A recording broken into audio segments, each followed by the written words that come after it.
Bismillahirrahmanirrahim. Welcome to QuranTutoring.com. Our today's topic is bold letter.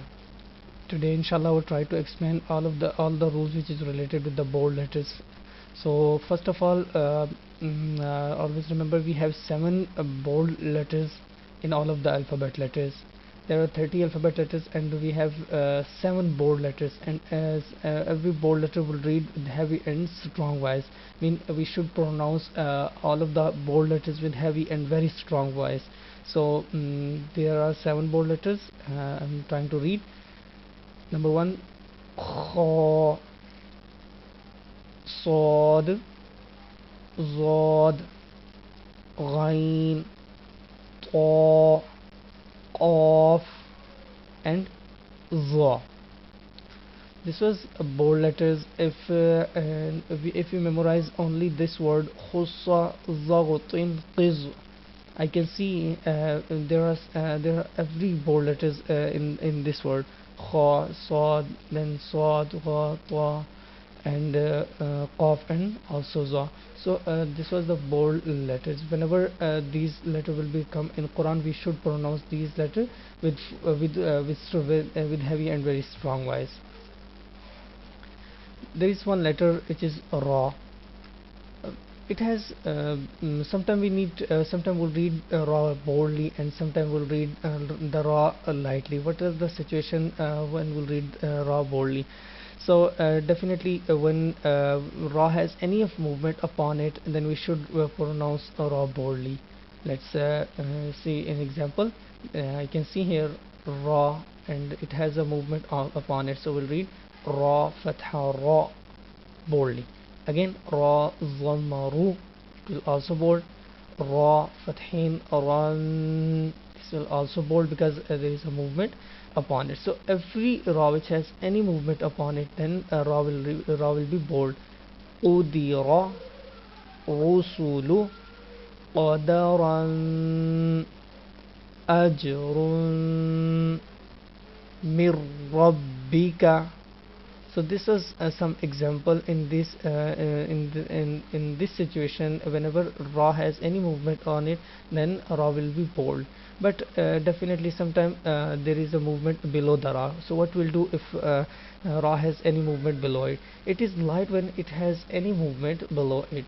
So in this example, everybody can see very clearly there is a movement below this ra. So we should pronounce this ra lightly, not boldly.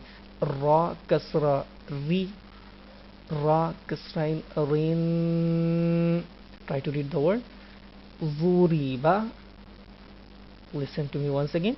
Zuriba. This ra is also light because there is a movement below it. Khabarin sharri. This was the example, and this was another example when ra has any movement below it. So when ra has any movement upon it, then ra will be bold, and if it has any of movement below it, then it will be very light. Let's move on the next page. When ra has a sukoon on it, then we'll look at the letter before it. If the previous letter is a bold letter, or it has any of movement upon it, then ra will be bold. Or if the previous letter has any movement below it, then it will become light. So let's see an example. As I mentioned here, when ra has a sukoon on it, then what should we do? Then we'll look at the letter before. If the previous letter has any movement upon it, like fatha or zamma, then ra will be bold. So look at this example. There is a sukoon on this ra, and the letter before the ra, alif, hamza, has a fatha upon it. So definitely this ra will be bold, as I explained in the definition. And similarly, again the next example, or goes, again ra has a sukoon, so definitely we'll look at the letter before. The previous letter there is a zamma in the previous letter, so it will also bold. In the next example, yaghfir, again we have sukoon on the ra, but this time we have kasra before the ra sakin. So here is a kasra before the ra sakin, so we should read this ra lightly. Isbir also in the is this word. So this was the some rules which was related with the bold letters. So we should be very careful when we'll pronounce all of the bold letters.